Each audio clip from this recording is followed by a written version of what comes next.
of our community. As the town grew and changed, so did the stadium. It came to life in 1926 with a game between the University of Hawaii Fighting Deans and Scotty Schumann's town team, led by future stadium manager Pump Searle. It breathed its final active breath in 1975 as the Hawaii Islanders won the PCL championship.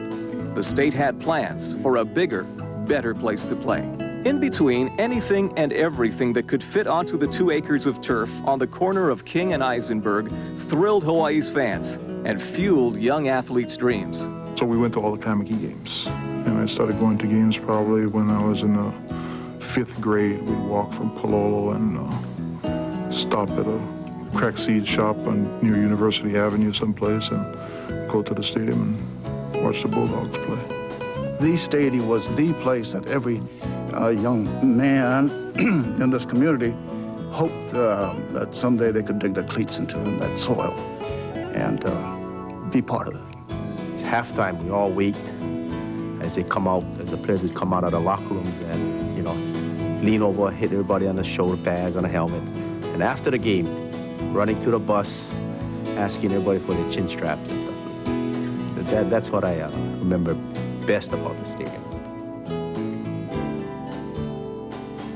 Fans came from every part of Oahu to see Olympic hero Jesse Owens race a horse and win.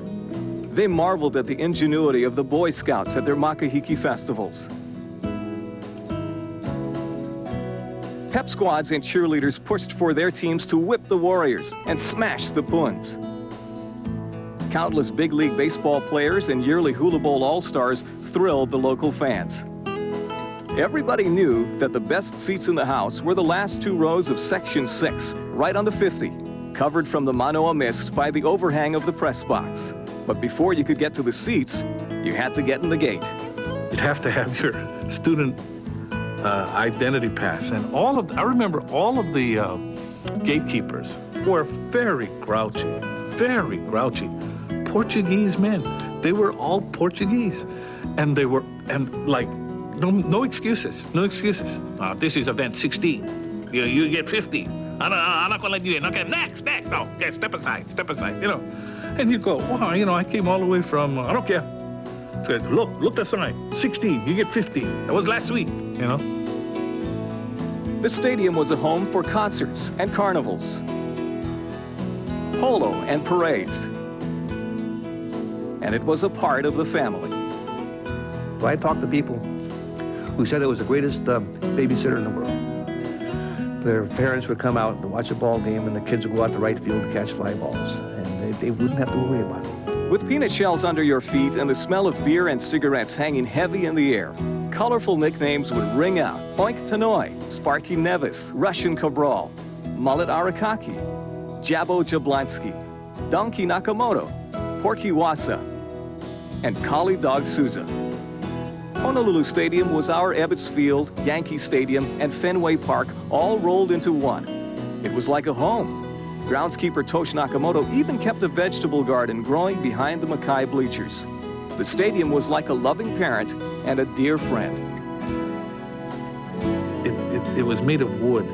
It had warmth. Because wood is alive, or was alive. You know, it had warmth.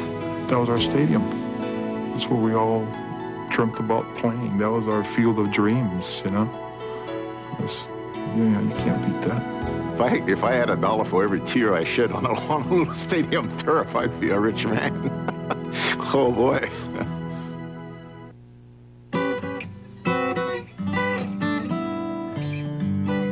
Stadium itself looked like it was an erector set, or it was put together by Tinker Toys or something like that.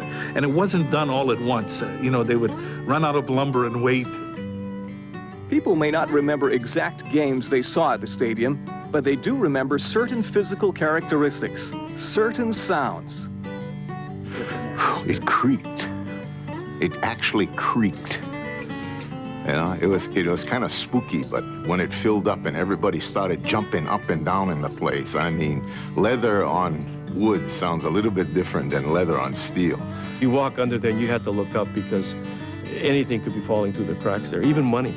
You know, and as kids, of course, we'd do that halftime of a football game, we'd circle the stadium because we'd looking for money. Found a $20 bill one time, too. No, they had where you sitting down on a bench type of seat. There's openings, there's grooves. Okay, these kids were so smart. They had chocolate malts that was melted. They had Simon, and they would watch you come under the stand and would bombardier you. So we had to go with a jacket on when we run under the stands because these things would be bombarded on you. You had to run pretty quick. Honolulu Stadium was built mostly of wood, so by the 60s it took on a new nickname, thanks to some unwanted occupants. After a while, it was called Termite Palace, because that's what it was. The termites had a field day on that place, eating every place else. So, And on certain nights when he had the Kona winds, those termites would swarm, billions of them, you know, around the lights.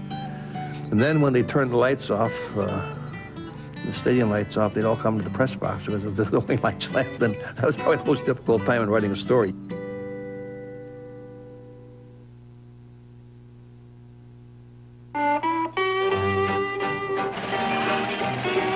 1920s Honolulu. Wallace Ryder Farrington is the mayor in a town of well under 200,000 people. The Hawaii Theater hosts the arts. Issei Japanese women still walk the streets in kimonos, and the island's tallest structure, Aloha Tower, is built. J. Ashman Bevan, a lawyer originally from upstate New York, is promoting sports in a small stadium with a modest grandstand called Mo'ili'ili Field. It sits on the fringe of town in an area surrounded by coral flats and duck ponds full of carp, aholehole, and papio. Bevan eyes a 9-acre parcel of land across King Street, originally called Kapa'akea. He secures a $96,000 mortgage from William Castle and founds Honolulu Stadium Limited. He sells shares to some of Hawaii's most powerful people and the University of Hawaii. Plans are drawn up for bleachers along the Makai side only, and ground is broken on September 10th, 1926. I can still hear the sound of the riveting going on as far away as where the Star Market is. That's where it's our home then. And that area where the Honolulu Stadium, which is a park now, it was just a kiawe bushes with a lot of corals, white corals, and they cleared it up, and they had truckloads of soy brought in, and it became the Honolulu Stadium. In less than 2 months, construction is complete with seating for 16,000. On November 7th, the stadium is christened with an American Legion benefit game between the University of Hawaii and the town team. 2 weeks later, the ILH championship is decided, with Kamehameha sneaking by St. Louis College 14-13 in front of 15,000 fans. When I was a kid, we used to ride on a trolley bus, trolley cars, you know, street cars, we call that street cars. That's how we got to the stadium. But sometime, Mr. Bevan, he was the owner of, while manager of the stadium. And he used to have kids there at sometimes, you know. And he would get the other kids, send us out to the right field. When he caught those youngsters coming over the fence, well, he referred to them as the knothole gang. He would corral them, give them a quarter each and say, go outside, pay your entrance fee, and, you know, do it the regular way. Some of the best action in the early years comes from the Barefoot Football League. Teams like the Kaka'ako Suns, the Punch Bowl Juggernauts, and Kalihi's Thundering Herd. When they were playing football, and I photographed them, they didn't wear even shoes. They played barefoot, and I'll vouch for that. In 1926, the great Notre Dame coach, Newt Rockne, comes to teach an extension course in football. He referees several UH games, watches the Barefoot boys, and leaves with a newfound appreciation for Hawaii's athletes. And I recall as a kid that Knut Rockne came over and he says, gee, if my boys can play and run as your boys here, we'd have a whipping season, you know, whipping team. In 1927, the grandstand is completed. The Boy Scouts find a new home to hold their Makahiki festivals, and the Hawaii Baseball League moves in with the Chinese Tigers, the Portuguese Braves, the Haole Wanderers, the All-Hawaiians, and the Asahis. J. Ashman Bevan has given Hawaii a place to play.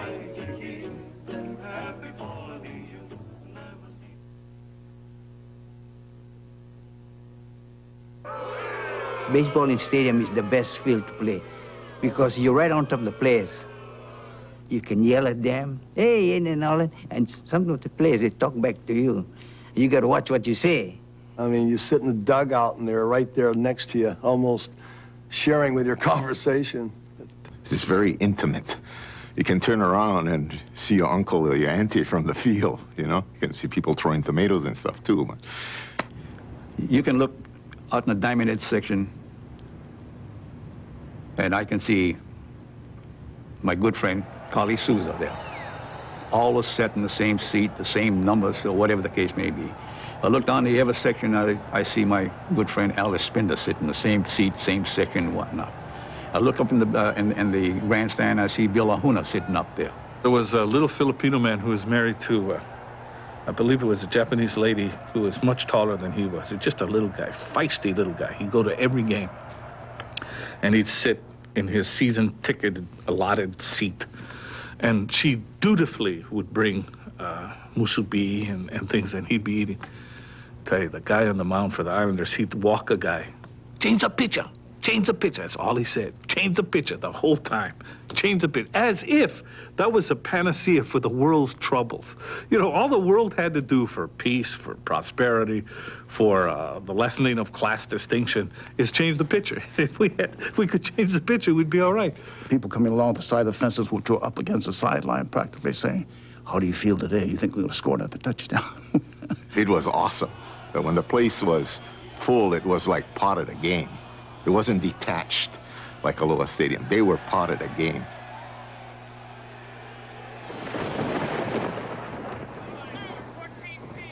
The stadium could turn into a quagmire with the slightest drizzle. And there were moments where we're playing in quagmire.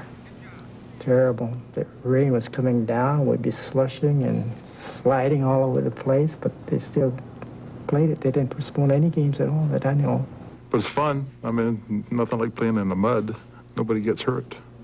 The way the stadium is built, it looks like there was a little Manoa Stream tributary that cut right diagonally across from the Mauka side to the Ewa Makai end zone.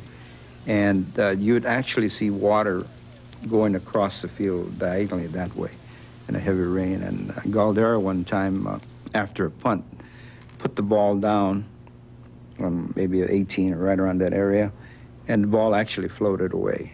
People were out in the field, even with towels, trying to dry off the field so that it can be prepared to play.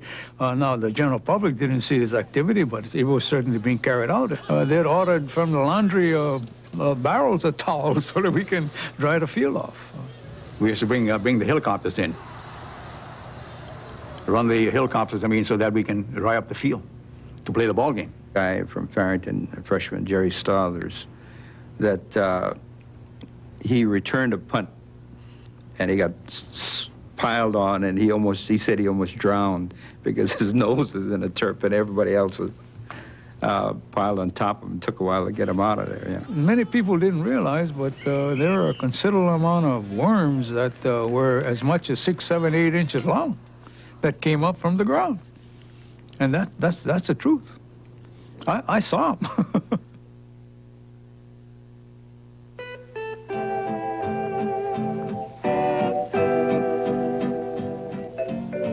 In the 1930s, Waikiki Beach is crowded with all of 2 resort hotels, the Moana and the Royal Hawaiian. Sirloin steaks sell for 32 cents a pound at the Piggly Wiggly, and sugar is still king. In 1931, most major stockholders are persuaded to donate their stocks to the University of Hawaii for a scholarship trust fund, and eventually 2/3 of the stock are owned by UH and the associated students of the University of Hawaii. In the late 30s, Hawaii's version of Satchel Paige appears, a crafty left-handed pitcher named Chris Mankau.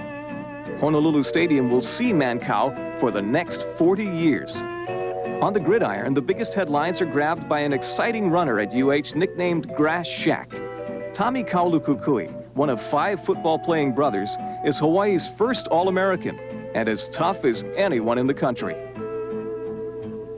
The helmet was hardly any padding in. If you hit somebody with the helmet, your things just they're buzzing in the ears because there was hardly any padding. And even in the shoulder pads, everything was different. In 1933, the biggest sports hero in the country arrives, the Sultan of SWAT, Babe Ruth. The Babe plays an exhibition game with the HBL All-Stars and is knocked in by a young shortstop from the Braves named Iwa Mamiya. Oh, he was very friendly. He would come up to you and say, "Okay, boy, let's go," and things like that. To come from a Hall of Famer like that, well, it was the biggest thrill of my life. The Babe's appearance also touches future Kamehameha coach Cal Chai. Babe Ruth was at the plate, and you notice his famous swing. He swung at the pitch, which incidentally was a home run, they told me. And my dad was a catcher at that time. It's 1933 at the old Honolulu Stadium. And it was a prized possession for me. He gave me that picture. He said, "You need it more than I do." And I sure did. The Bambino returns again the next year on his way back from Japan, this time with friends XX Jimmy Fox, Lou Gehrig, and legendary manager Connie Mack. Ruth's trip to Japan had impressed the Japanese so much, they formed a professional league. And the next year, Jay Ashman Bevan brings the Tokyo Giants to the stadium. 4 years later, ill health will force Bevan to retire.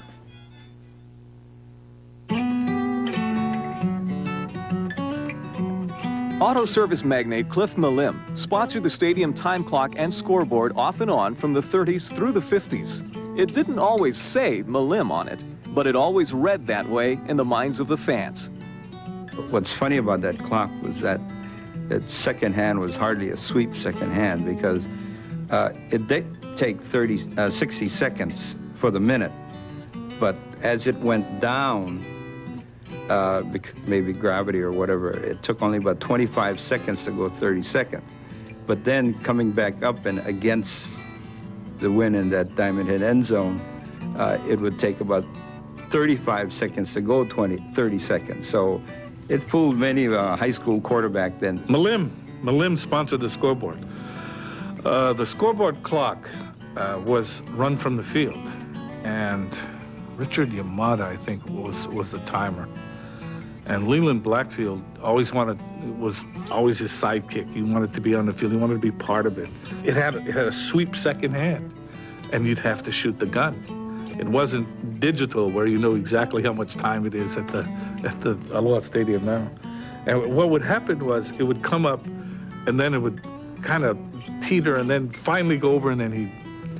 So I remember one day Leland it was raining, so he brought out his umbrella for Richard Yamada. He was holding it there for him. It came to 0, picked up his gun, boom, went through the umbrella, the wadding and the shooting the blanks, big hole. People laughed.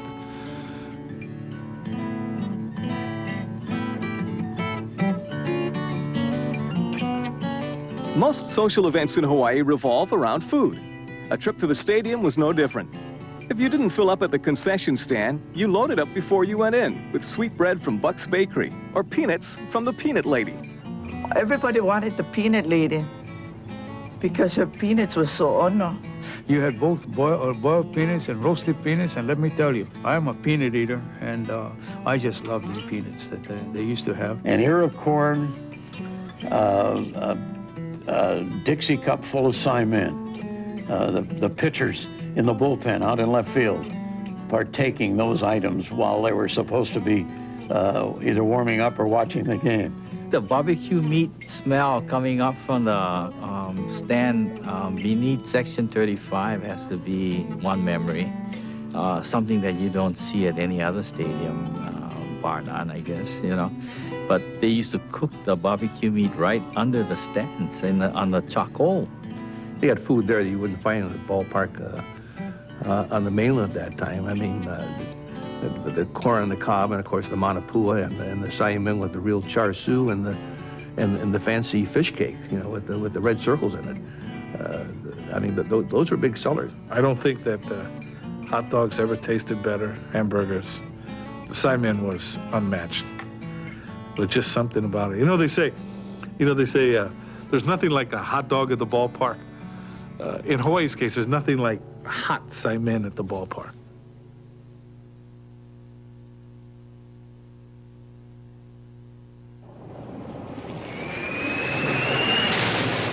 In the 1940s, Hawaii changes dramatically. The bombing of Pearl Harbor and World War II see to that. The military more than doubles our population. College football is suspended indefinitely, and civil defense threatens to tear down the stadium and build bomb shelters. War bonds are big sellers, and former town team hero Pump Searle becomes manager of the stadium. But some things stay constant. Hawaii Calls broadcasts to the world from the Moana Hotel. And Chris Mankau plays on at least 2 different teams in the HBL.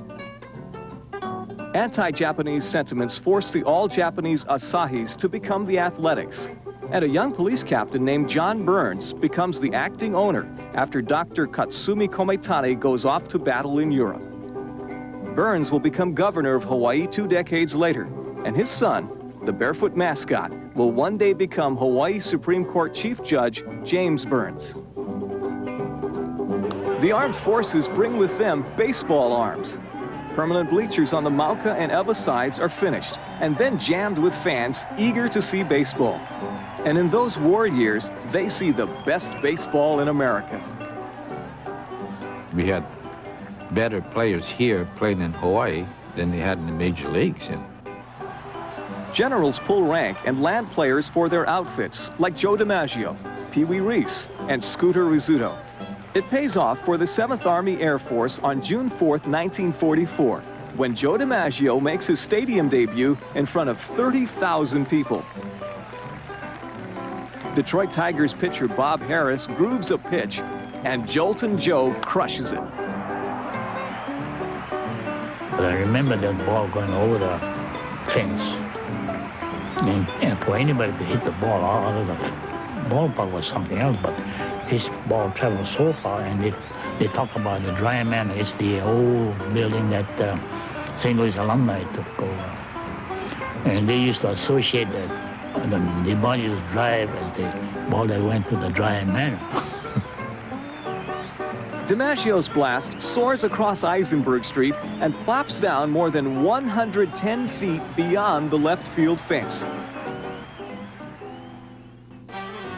I remember covering during the war on the Stars and Stripes, Irving Berlin, when he played in This Is the Army. It was played there. I think it was one of the largest crowds, too, they had in the history of that place. After the production, Berlin leads a sing-along on White Christmas and God Bless America.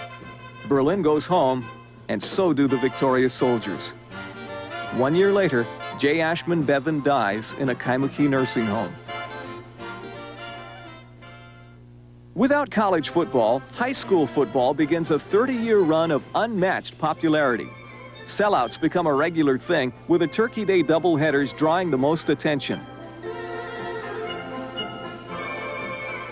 Father Bray inspires his Iolani teams to great heights in the 40s. St. Louis Herman Wiedemeyer high-steps his way to St. Mary's College and is named the best college back in the country by Grantland Rice in 1946. Farrington's Wally Yonamine plays football before beginning a Hall of Fame career in Japanese baseball. Punahou has 3 future NFL players, including Herman and Jimmy Clark, and they play in one of the biggest upsets in ILH history. 1947, and the heavily favored Buff and Blue fall to undersized McKinley 19-7. The 3rd future NFL player in that game, Charlie Ane.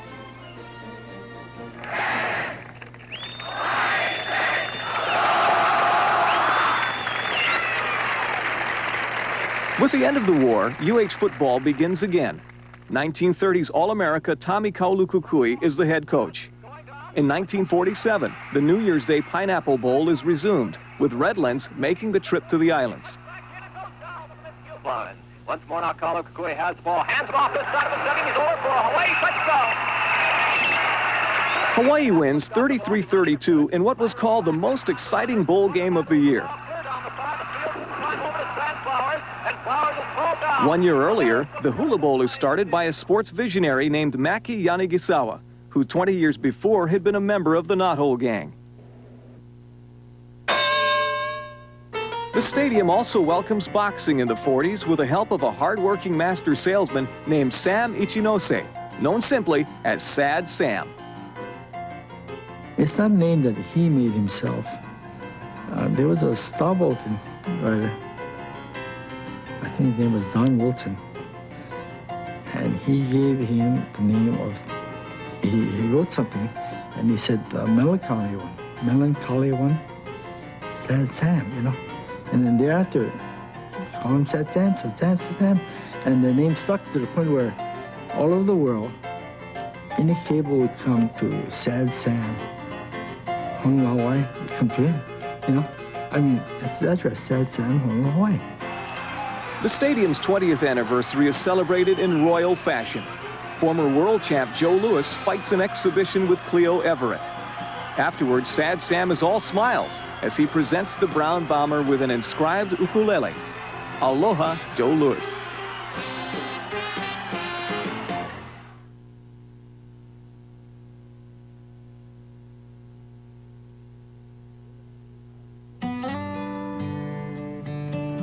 In the 1920s, Mo'iliili was hardly a neighborhood, more like a farming community on the outskirts of town dotted with duck ponds and taro patches.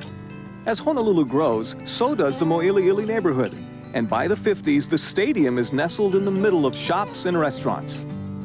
Chunky's Drive-In sits on the site of the old Dreyer Manor. It was destroyed by fire in 1950. The Lee family's Leilani Chop Suey is across the street, and BK Cop Hula Supply Center moves around the corner. I think it was in '55 that my father moved here. I was a small kid then. I used to come in and help around.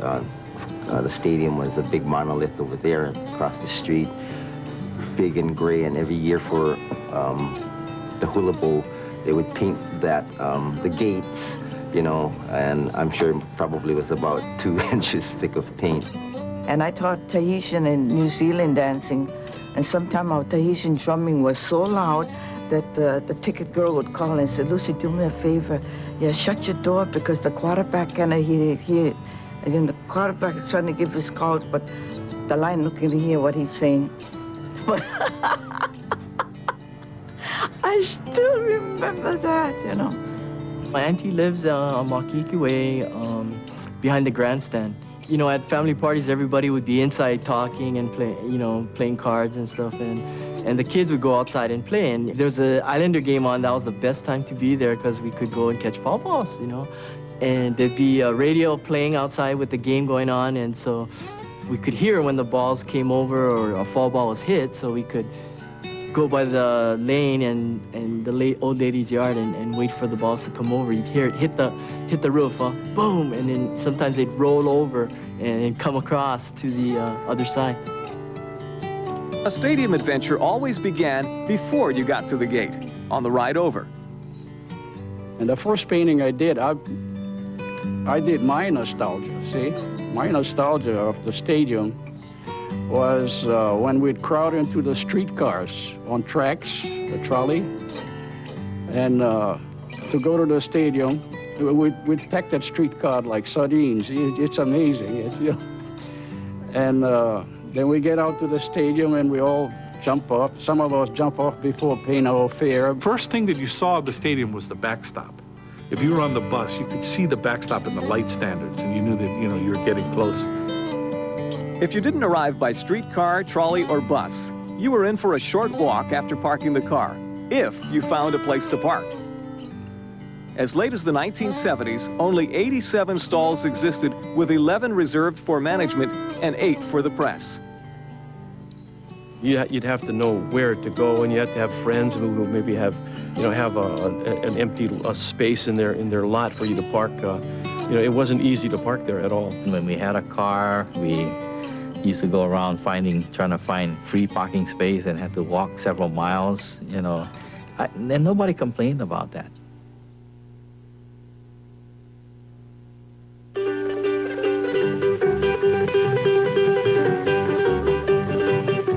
In the 1950s, Hawaii is poised to shed the territory label and become a state.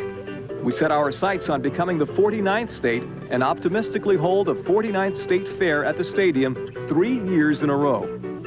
The Pineapple Bowl ends its run in '52.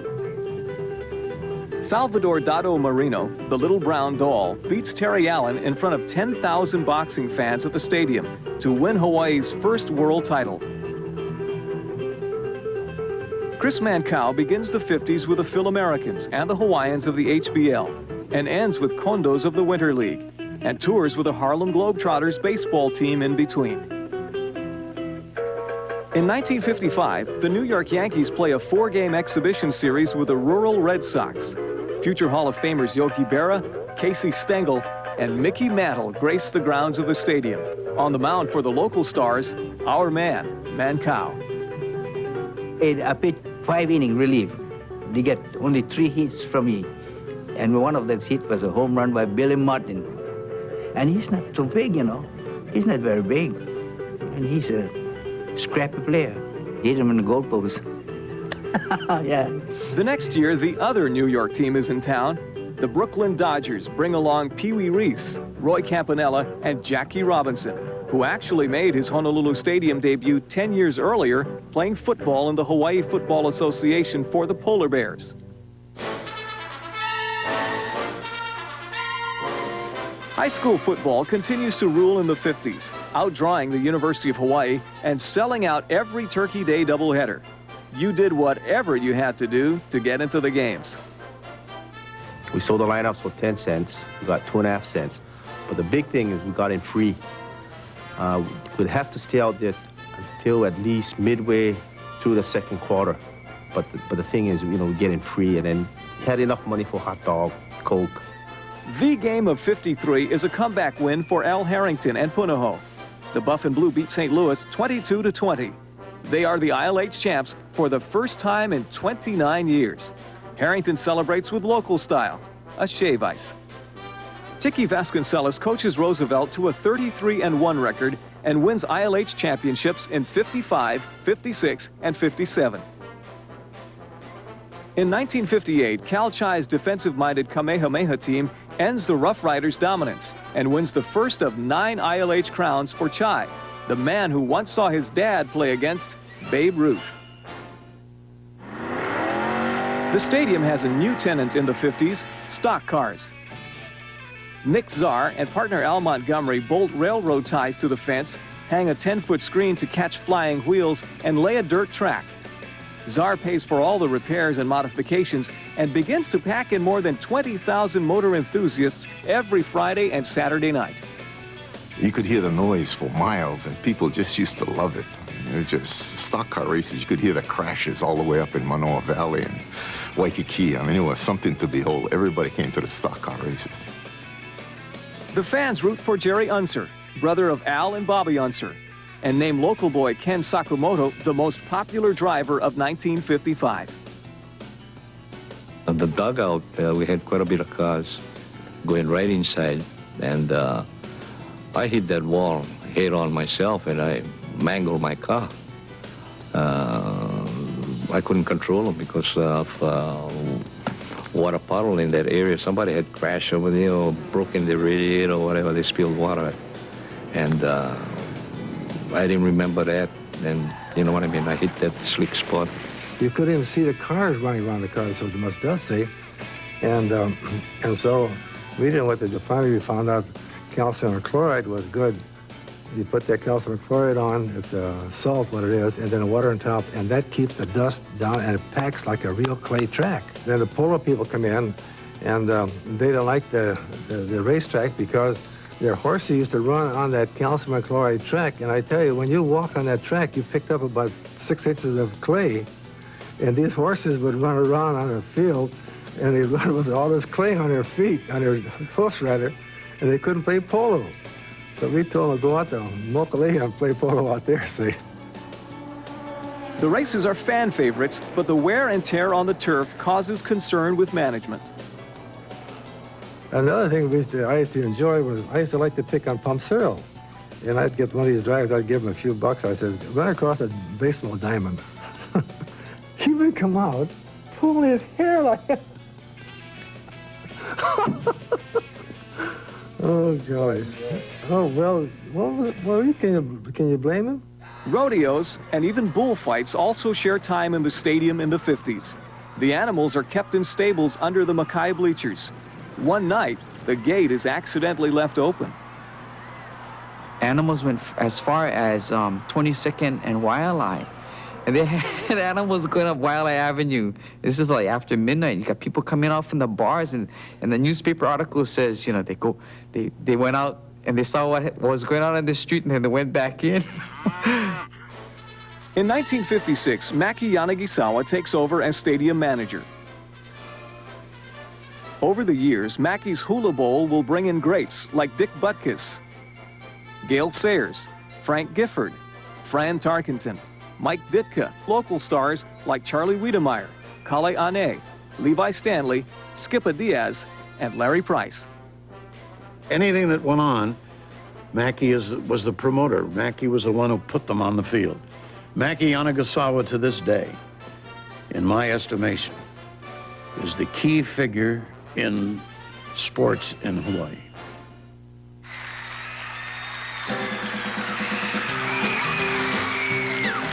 November 10th, 1957. The stadium is stuffed to overflowing, once in the afternoon and once again in the evening. All Honolulu is set to hail the king of rock and roll, Elvis. I introduced Elvis. I worked with Colonel Parker in helping promote the show and everything. And the colonel says, you get up there and you introduce Elvis. I said, yes, sir. And I introduced Elvis, and a black Cadillac came out from the dugout area, and that's where they brought Elvis out from the dugout onto the stage, which was facing the Mackay stands. And I've never seen anything like that show. But at the end of the show, he jumped down onto the ground. There was a slight barricade there, and did a slow version of You Ain't Nothing But a Hound Dog on his knees with the guitar, and it was wild. The most important party was still to come in March of '59. It could be summed up with just one word: statehood.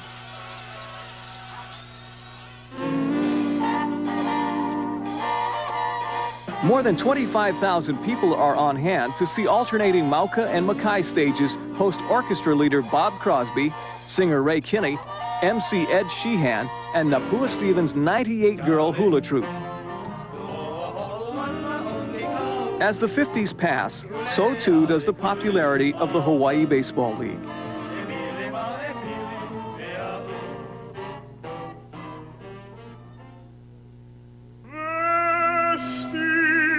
That's all we know is his name was Caruso because he had a high tenor voice. For years and years, there was a man that filled the Honolulu Stadium with his voice. Nobody remembers his real name, but everyone remembers his voice. So they'd play the Star Spangled Banner, and he'd sing the Star Spangled Banner.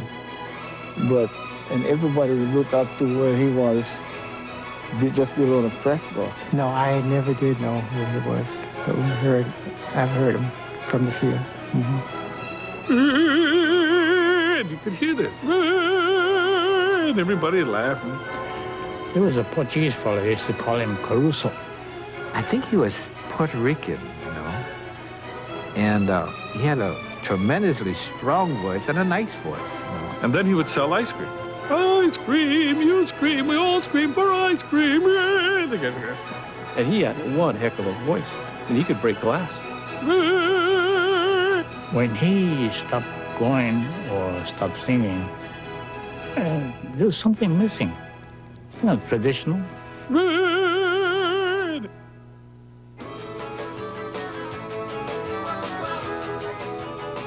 In the 1960s, former Hawaii baseball leaguer John Burns is our governor. Casey Drive-In turns 30, 1 year younger than the stadium. And a plate lunch at the Cow Cow Wagon sets you back 55 cents. 1960, and the San Francisco Giants are here. The Say Hey Kid Willie Mays says hello to Honolulu Stadium. In 1961, the stadium begins a love affair that will last 15 seasons and set baseball attendance records. The Islanders come to town. Nick Morgan brings in a defunct PCL team, changes the name, and on April 20th, the Islanders beat the Vancouver Mounties 4-3 in front of 6,041 adoring fans.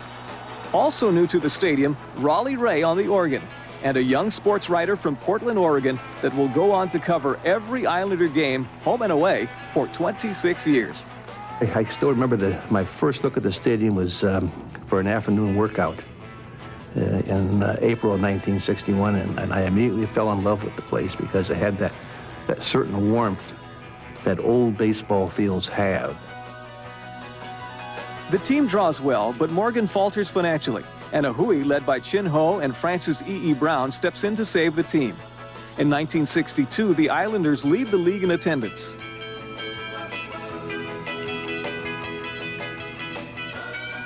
(1963), and the legend of Bo Belinsky is born. With a live fastball in his arm, a pool cue in his hand, and a reputation with the ladies, he amazes the fans. Whenever he pitched the game, well, you know they're going to be a big crowd there, of which 50% of them were women, I guess. Belinsky's claim to fame comes in 1968, when he pitches out of a jam in the 9th inning for a no-hitter. A combination of skill and luck by a guy called No Neck leads to the most instantly financially rewarding moment in the stadium. Tosh Kaneshiro of the Columbia Inn offers $1,000 for a home run into the puka of his sign. In 1968, Walt No Neck Williams does just that. And the irony of it is, earlier, a couple seasons earlier, a guy named Ricardo Joseph hit one in there for Seattle when Seattle was in the league. And he thought, he was from Latin America, and he thought he had won the money, and they had a tough time explaining to him, no, it was just for an Islander player. But the thing is that later on, Ricardo Joseph became an Islander. He never got close to that sign again. I came close to that, too, one time. I hit one right at it. I was all ready to spend the money. I thought I had it for sure. Hit the pole just below it and bounced up in the air. It didn't even go out of the ballpark. Now I was sitting on first base looking like an idiot. Maui boy Andy Miyamoto was one of only 7 local players to sign on with the Islanders. The first was Hawaii's answer to Satchel Paige, 45-year-old Chris Mancow. In 1961, the team needs pitchers, so they call Mancow down just to throw batting practice. But they like what they see. I pitch about 15 minutes. And the coach told me, okay, you're in. How can from a bush league and come to the Triple E? Yeah, I was pretty thrilled. On the gridiron, the Kamehameha Warriors continue to give Coach Cal Chai championship teams. He is most proud of his 62 squad that boasts future success stories, like NFL player Rockne Freitas, Farrington Athletic Director Agent Hart Ellis, and Michael Chun, president of Kamehameha Schools. Cal Chai did not claim every title in the 60s. After a 20-year drought, Farrington's well-respected and innovative coach, Tom Kiyosaki, motivates the Govs to a 16-6 win over Kamehameha in the 1965 Turkey Day Championship game, the day the Govs won it all. The 1969 Hula Bowl is the perfect ending for the decade. USC's Heisman Trophy winner O.J. Simpson scoops up a soggy football and runs into history. I remember O.J. splashing mud on me when he made that 99-yard run because I was coaching for the opposing team. It was wet that day, and he went flying right back, and I was saying something like, get him. You know, oh, boys, get him. He's going to go all the way. And he did. I was a recipient of the mud because I was behind of him while he ran for that touchdown. And the mud didn't taste very good.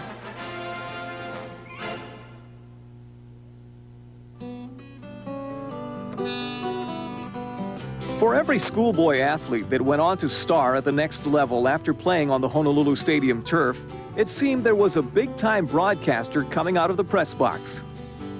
The dean of all local broadcasters was a retired Navy man that brought listeners into the game like no one in the islands had before. He was Chuck Leahy. He wanted to be representative of describing things in a local way. The Manapua, Manapua is about this much, so it's about that long, about 6 inches, or for a good one. And so 2 Manapua would be about a foot short. But people, because they knew Manapua, they knew what it was, they could, yeah, that's what it is. And I remember he used to say, I don't know about that call. I think the referee has makapia in his eye, which is, when you get up in the morning, that sleepy stuff. So, yeah, he was like that. In addition to his son Jim, Chuck Leahy mentored pros like Al Michaels, Ken Wilson, Hank Greenwald, and Harry Callis. The football press box was a training ground as well as a testing ground. It wasn't easy working in that wobbly old booth. To broadcast a game in the old football press box, you had to literally crawl over all of the print people, the newspaper people, and the others keeping score and so on, to get to the far end of the so-called press box. Well, as you know, we didn't have any accommodations up in the press box. So the thing is, everything was down on the ground floor.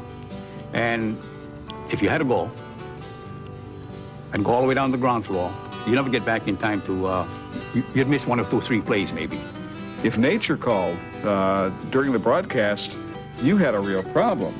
And as a matter of fact, there were some broadcasters who kept coffee cups, or not, coffee cans. There was a Folgers coffee can that was kept in the broadcast booth for broadcasters to take care of that problem when it came up. And that was our, what you call our empty out type of thing. And because we couldn't make it downstairs to the restroom and whatever else, we took our turn, using that. And then peeking out in the back window there to see that there was no traffic below us. There was one incident where the coffee can was full, and one of the broadcasters leaned over out of the back of the press box to empty the can, and emptied the contents on the security guard directly below. Yeah, you gotta go. What else can you do?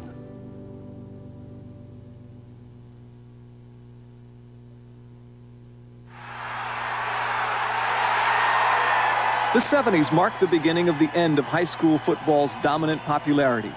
5 public schools pull out of the ILH and join an expanded and reorganized OIA. That move kills off some of the biggest rivalries. In 1972, Punahou's Mosi Tatupu runs around and over defenders on his way to setting a rushing record that will stand for 20 years. In 1975, Charlie Bissett becomes stadium manager, and we welcome the WFL Hawaiians. The team plays 1 season, then folds along with the rest of the WFL the next year. A national television audience sees the Hula Bowl's strangest moment during a timeout. And all of a sudden, somebody comes up, picks up the ball. And I said, hey, where the hell are you going with our ball? So I chased him.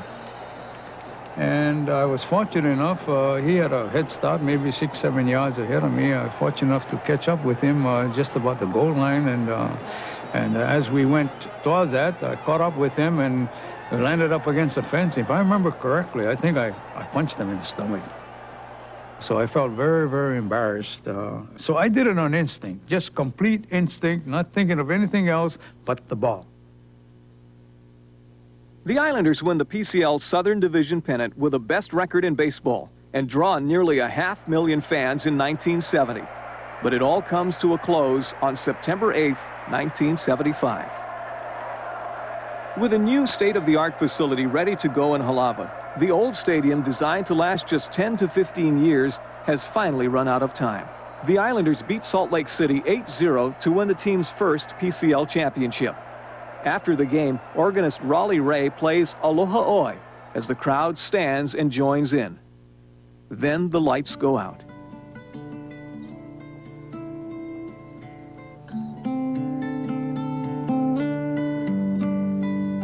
It was tearing a part of your heart out because Honolulu Stadium was such a part of our world here. Stadium offices were quickly cleared out, and stockholders sold their holdings to the state at slightly less than the appraised value for quick reinvestment.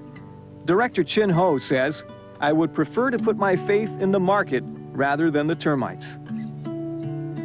What happened to all the termites? All the neighbors got them, I guess. When I coached with Parsegian in the 74 Hula Bowl, he told me, he said, one of these days they're going to have to tear this place down. And when they tear it down and they build a new one, he says you should make sure that they save every piece of wood, every screen, every piece of memorabilia that you can here and auction it off, he says, because as long as it's been here and as many great things have happened here, people are going to want a piece of this stadium. Early evening, and I brought a pick and shovel with me, and I kind of dug around home plate and cleared the dirt around, was getting to it, and I thought, wow, I'm gonna get home plate. Then I got down deep and I realized that thing was anchored with 3 big steel bolts onto a concrete slab underneath, so there's no way. I had to cut it loose with a torch or something, so I couldn't get it. And then sometime later, I found out that Toshi Kaneshiro son told me he's got home plate. We have the home plate. The last home plate that was used on that field. But I never told him I tried before he got it.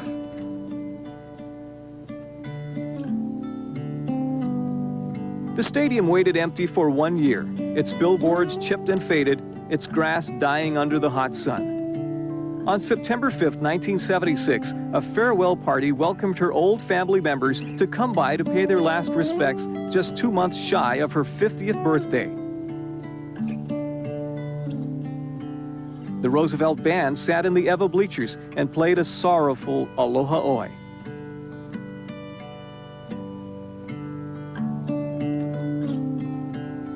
The next day, bulldozers attacked our old friend, first the bleachers, then the grandstand. Being a participant in that place was really something. So I wasn't about to look at that place being torn down, but I can just picture that it torn down. And I went there after it was raised, and it just felt pretty uncomfortable. I couldn't bear to see it go down, and I would detour. I wouldn't go down King Street for several weeks because every once in a while I'd see a picture in the paper, and it's like watching an old friend die. I passed over there 2 days after the thing was coming down, and I had tears in my eyes. I can never go down Eisenberg Street. I can never go down King Street and pass the park without memories welling up. I can see Joe DiMaggio hitting a home run over the left field fence and out into Eisenberg, which he did during the war when I was here.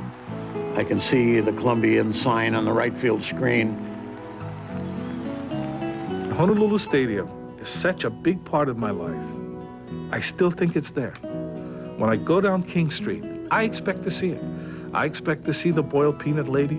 I expect to see the lines at the ticket office. Every now and then I used to go out. I would go out and I would try to figure out where home plate was, where the pitcher's mound was, and then where Carlos Bonnier stood in center field. And you can still pick out those places pretty much. But you can almost hear the people in the stands, at twilight. I swing back there quite often. And of course looking for Buck's Bakery, but he's not there no more. And looking for Howard Igami, and he's not there no more, selling peanuts. And the old the Chinese lady that was selling boiled peanuts at close to the Buck's Bakery, I mean, she's not there no more. But, there were a lot of good memories. Anyway, aloha to Honolulu Stadium.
expect from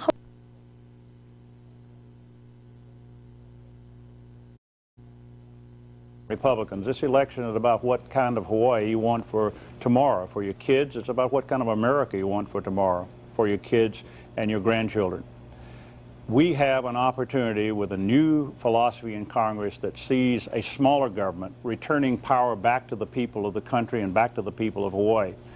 I believe we have to cut taxes. I think we need tax cuts for every single working family in this state. It's important that we are allowed to keep our money and make our own decisions about how that money is spent. We, as I said earlier, are just as smart and smarter, in my mind, than any group of bureaucrats in Washington, D.C. when it comes to spending our money. I think we need to balance the budget, because what we're doing right now, we're mortgaging the future of our children and grandchildren. If we don't get control of runaway government spending and downsize government and get taxes back in the hands of the taxpayers, we're going to have a child born today paying upwards of 80% of all they ever earn in their entire lives to government. That's immoral. We need to do something about that. We need to save Medicare for our senior citizens. It's the most important single government program that I know of outside of national defense. We have 37 million or thereabouts senior citizens who depend on it. We need to save that system. It's going broke. Republicans, and I am very much an advocate of what we're trying to do, and that is save this system, provide more opportunities, make it better, and provide less costly medical care for our senior citizens and for all of us. We have to continue the reforms on the welfare system. The welfare system, we've known it, we spent over $5.5 billion. That's more than we spent on all the wars we've ever fought, and we lost this one. The welfare system as we know it is destroying our inner cities, it's destroying our children, our families, it's even got children destroying children. We can't continue to do this. We must find better ways to help those who need help, and we must do that. I think we need to pay very close attention to education, improve it, and we need to stop this growth of crime by getting very tough on criminals and getting them off the streets. I want your vote. I would very much appreciate representing you in Washington, D.C. Thank you very much. Thank you, Mr. Swindle. Mr. Abercrombie? Leslie, thank you, and thanks to the Advertiser and to Channel 2. I was born the son of a teacher. I came to my political life in Hawaii from the University of Hawaii as a teacher. My legislative record reflects my lifelong commitment to education to our young people. Children succeed when they're in strong families, where they learn the value of hard work and responsibility. It shapes their character. My character has been shaped by Hawaii. Who I am and what I am is because of Hawaii.